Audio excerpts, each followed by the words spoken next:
We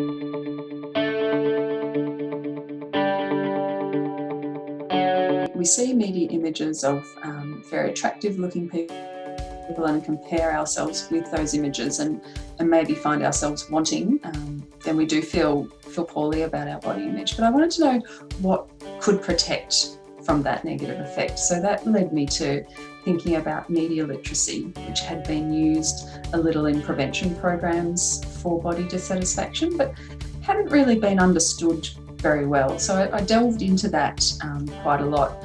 And media literacy is basically about being able to think critically about media, understanding what might be false in media or what might be true, or what are the intentions of the people who present the media, and whether they're trying to get you to do something or think a certain way or have a certain attitude about something. So does that make a difference for people if they're looking at media images? And it's really relevant for body dissatisfaction because a lot of media does show those unrealistic appearance ideals, and most of us can't live up to those in real life because we're all just a variety of people who look different ways. But also when those media images are edited and manipulated to such a high extent, nobody looks like those images do, even the models themselves. So I wanted to know if young girls had those skills to be critical about media, whether that might protect them against the effects of viewing media images, and also whether we could increase those skills in young people to help them feel better about their bodies.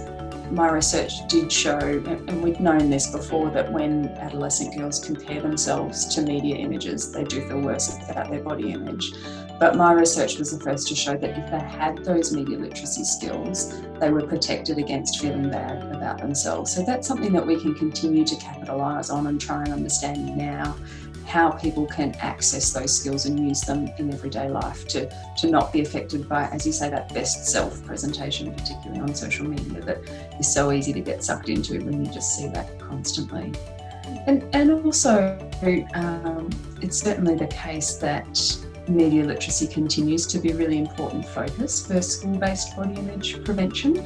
But as you mentioned, Jessica, with social media now, that's really where our focus is, and trying to move traditional media literacy, which thought a bit more about advertising on telly or in magazines, to now thinking about, well, what's it like when it's all your peers on social media, your friends who are presenting their best selves, and the focus is on appearance. So we need a different strategy for social media than our traditional media literacy. So there's definitely still more work to do in that field.